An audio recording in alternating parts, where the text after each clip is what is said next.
We envision Singapore where every citizen is treated as a first-class citizen, regardless of background. So, our manifesto, it introduces this new vision for us, for Singapore, anchored in 5 tangible pillars of progress. We want the pillars of progress to be tangible, not intangibles. And these 5 pillars are collective prosperity, citizens' dividend, comprehensive housing reset, a caring healthcare, and civil freedom. These are the new 5 C's, a framework for a Singapore where prosperity is shared, dignity is upheld, and opportunity is a promise for all. Economic insecurity is rising and many Singaporeans struggle to afford the basic needs despite working longer hours. So our commitment in collective prosperity is first to shift away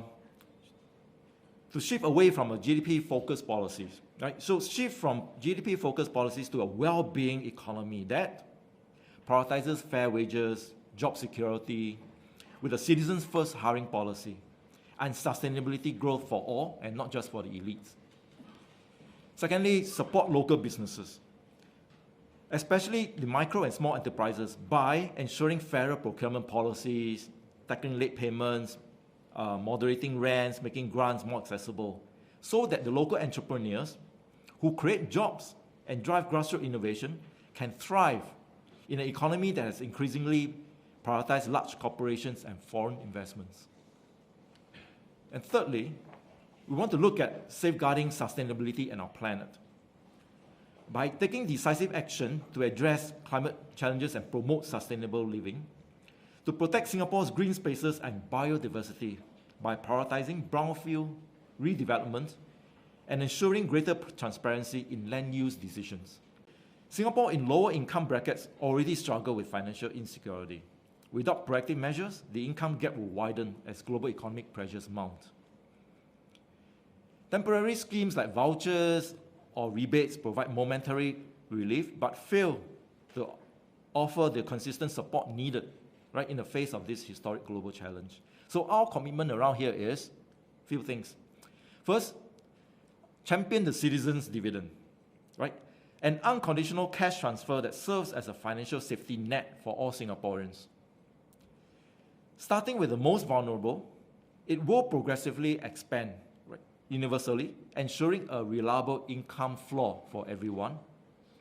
Secondly, we should address the challenges of the global job crisis. The citizens' dividend provides financial stability in a world where job scarcity and underemployment become the norm.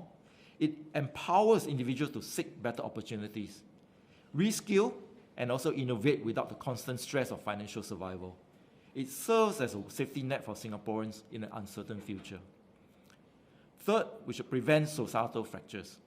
The safety net will reduce poverty, strengthen resilience, and protect the dignity of Singaporeans, ensuring no one is left behind in this unprecedented economic transition. Fourth, we should build a fairer, more resilient economy. By distributing wealth more equitably, the citizens' dividend creates a foundation for shared prosperity, reducing inequality and fostering a more inclusive society. And fifth, opportunity for every Singaporean. The coming decade demands bold solutions to prepare Singapore for this global upheaval. The citizens' dividend is not just a policy, it is a necessity. It positions Singapore as a resilient nation that protects its people while building a future where every Singaporean can thrive in an uncertain world. Rising prices are also making it harder for young Singaporeans to own homes. While many Singaporeans upgrade or downsize as their needs change, escalating housing costs make these transitions more difficult, especially for first-time homeowners.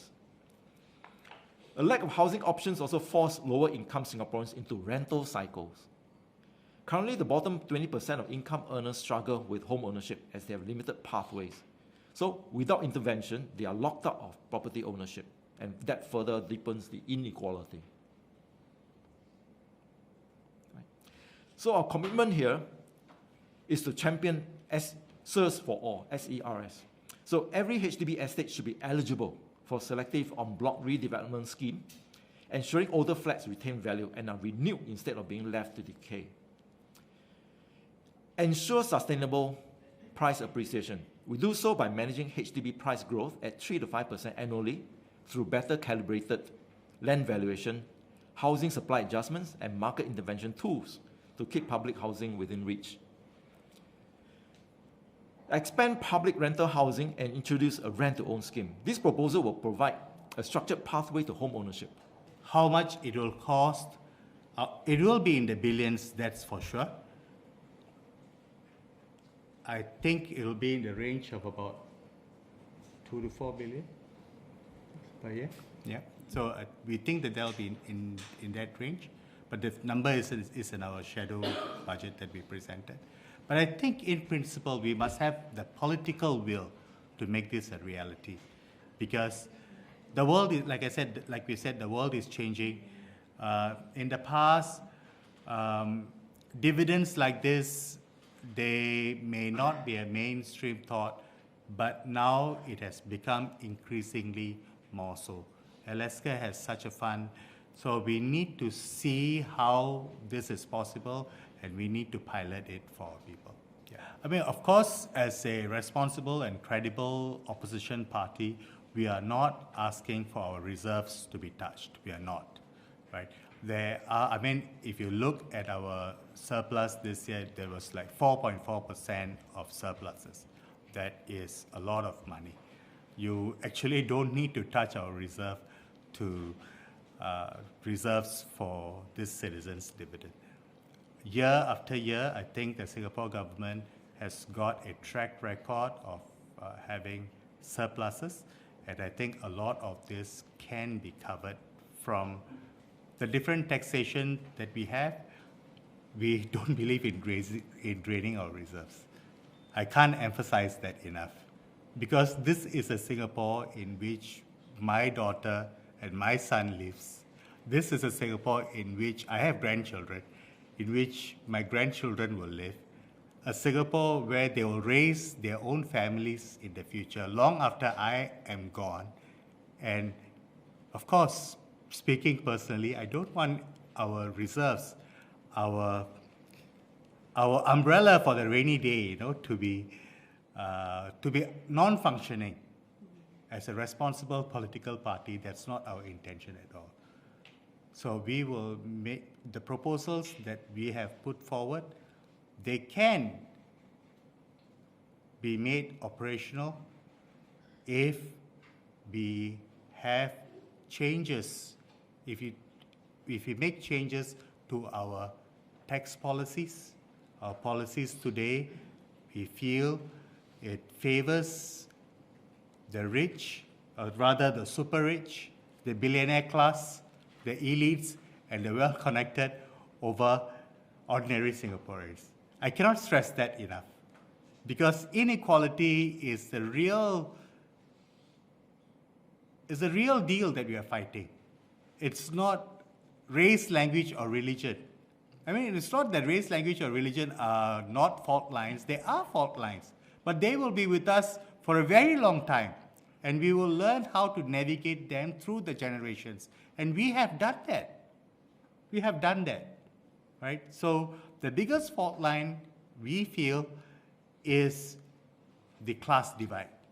The high says, the low says, and whatever else says you have in between that. I think that's a gap that we need to better fix, and that's what this manifesto is all about. We want Singapore to be united. That's what we want, and this is a torchlight towards that more united Singapore. This is our vision, this is our compass.